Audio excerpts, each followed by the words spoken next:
Hello viewers, welcome back to my channel bliss edu learning by Nisha. आज हम इस video में मैक्रो इकोनॉमिक्स नेशनल इनकम का important topic है सर्कुलर फ्लो ऑफ इनकम के बारे में डिस्कस करेंगे। एग्ज़ाम में आपको यहाँ पे जनरली क्वेश्चन ज़रूर देखने को मिलते हैं। यहाँ से क्वेश्चन अक्सर पूछे जाते हैं 1 मार्क्स में, या फिर कई बार 3 मार्क्स में भी क्वेश्चन आपसे पूछा जाता है, जहाँ पे आपसे 1 मार्क्स की डेफिनेशन कि सर्कुलर फ्लो ऑफ इनकम क्या होता है। नहीं तो कई बार आपसे पूरा इसके प्रोसेस को पूछा जाता है कि इसके प्रोसेस को एक्सप्लेन करिए कि कैसे इकोनॉमी में इनकम सर्कुलेट करती है।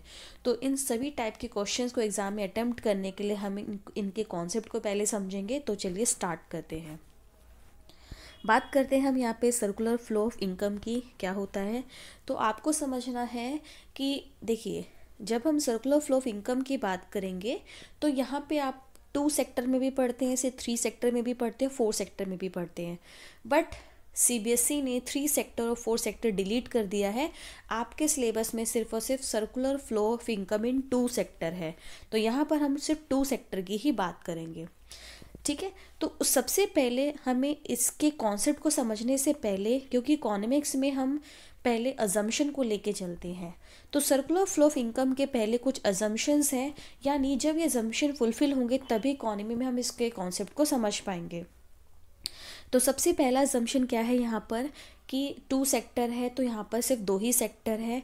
एक सेक्टर है हाउस होल्ड यानी कंज्यूमर, एंड दूसरा सेक्टर है फर्म्स यानी प्रोड्यूसर। क्लियर?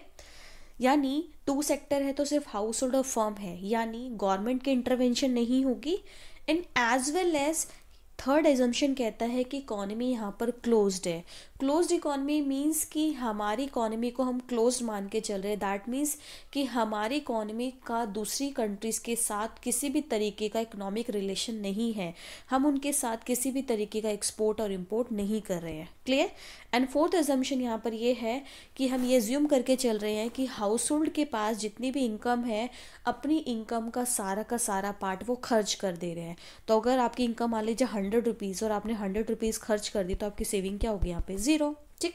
तो फोर्थ एजम्पशन कहता है कि हाउस होल्ड अपनी इनकम का सारा पार्ट खर्च कर रहे हैं, उनकी यानी सेविंग्स क्या है? बिल्कुल नहीं है। ठीक है। तो जब हम सर्कुलर फ्लो ऑफ इनकम की बात करते हैं तो सबसे पहले आपको एजम्पशंस को ध्यान में रखना है। ठीक है।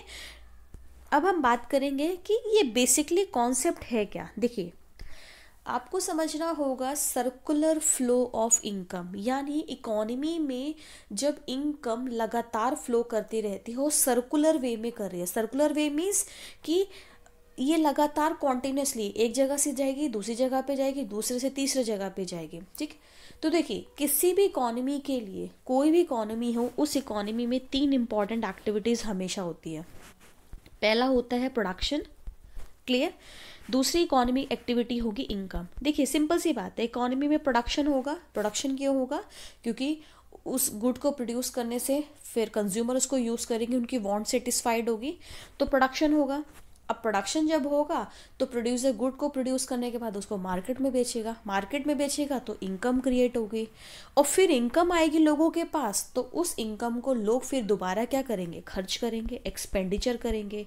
और ऑब्वियसली जब खर्चा होगा तो एक का खर्चा सामने वाले के लिए इनकम है, आपने खर्च किया तो उससे प्रोड्यूसर के पास पैसा गया, फिर प्रोड्यूसर दोबारा प्रोड्यूस करेगा, फिर इनकम आएगी, फिर एक्सपेंडिचर आएगा। इट मीन्स कि जब इकोनॉमी में ये तीनों एक्टिविटीज़ लगातार चलती रहती है और ये तीनों एक दूसरे को फर्दर क्रिएट करती है। ठीक है। प्रोडक्शन होगा तो इनकम होगी, इनकम होगा तो एक्सपेंडिचर होगा, फिर एक्सपेंडिचर होगा, फिर प्रोडक्शन होगा, फिर इनकम होगी, फिर एक्सपेंडिचर होगा। ठीक है।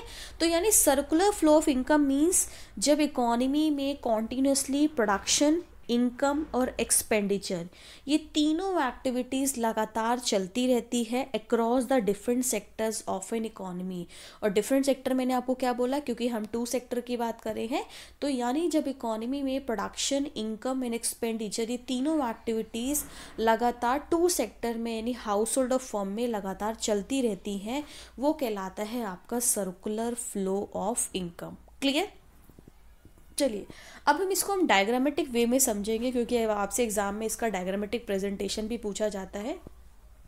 तो देखिए हम यहाँ पर 2 सेक्टर लेके चल रहे, तो यहाँ पर 2 सेक्टर कौन सा हो गया, एक हो गया हाउस होल्ड, इसको हम कंज्यूमर सेक्टर भी बोलते हैं, दूसरा हो गया आपका फर्म, इसको हम प्रोड्यूसर सेक्टर भी बोलते हैं। ठीक, अब देखिए हाउस होल्ड को जो है फैक्टर्स ऑफ प्रोडक्शन का ऑनर बोला जाता है। फैक्टर्स ऑफ प्रोडक्शन मीन्स कि कोई भी गुड को प्रोड्यूस करने के लिए आपको डिफरेंट डिफरेंट फैक्टर्स चाहिए होते हैं, और इकोनॉमी में हम डिफरेंट फैक्टर्स क्या लेते हैं, land, labour, capital and entrepreneurship. Clear. और हाउस होल्ड जो है इन फैक्टर्स ऑफ प्रोडक्शन का ऑनर होता है, यानी हाउस होल्ड इन सर्विसेज को, इन फैक्टर्स ऑफ प्रोडक्शन को प्रोवाइड करता है। क्लियर। तो हाउस होल्ड का सबसे पहले काम क्या होगा, हाउस होल्ड क्या करेगा, इन फर्म्स को प्रोवाइड करेगा फैक्टर सर्विसेज। और आपको एरो को ध्यान में रखना है, क्योंकि एरो से ही हम इसके कॉन्सेप्ट को सही तरीके से, क्योंकि अगर एरो आगे पीछे हो गए तो आपके मार्क्स कट जाएंगे, क्योंकि वो एक्सप्लेनेशन ही गलत हो जाएगा। तो सबसे पहले हाउस होल्ड क्या कर रहा है, आप देख रही है इधर एरो जा रहा है, हाउस होल्ड प्रोड्यूसर को प्रोवाइड कर रहा है फैक्टर सर्विसेज। यहाँ पे फैक्टर सर्विसेज क्या है, लैंड, लेबर, कैपिटल, एंटरप्रेन्योरशिप। ठीक। अब इन फैक्टर्स ऑफ प्रोडक्शन से, इन फैक्टर सर्विसेज से प्रोड्यूसर क्या करेगा, अब उसने सर्विस ली है तो सर्विस के बदले क्या करना पड़ेगा उसको, फर्म को क्या करना पड़ेगा, आप देखो यहाँ पे अब फर्म क्या करेगा, इसको प्रोवाइड करेगा फैक्टर पेमेंट।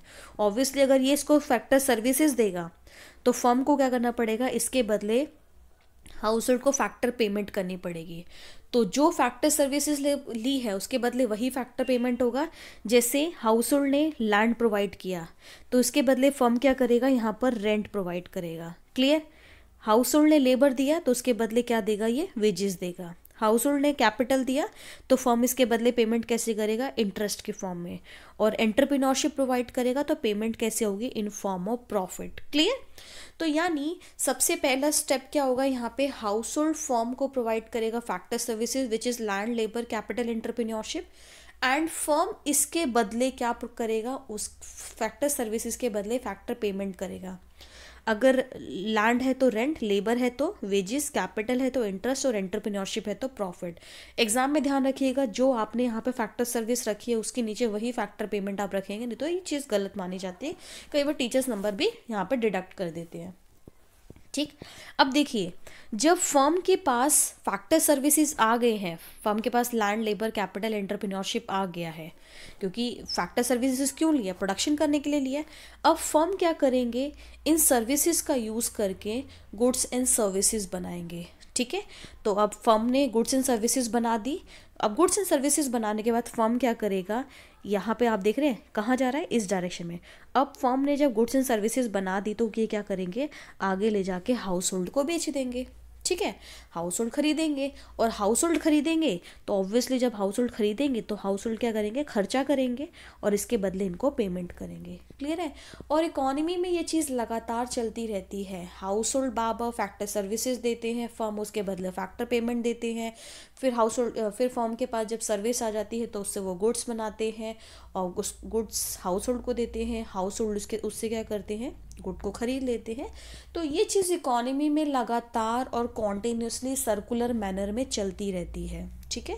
और इस तरीके से इकोनॉमी में इनकम क्रिएट होती है, इनकम जनरेट होती है, और इकोनॉमी के लिए बहुत ज़रूरी भी है।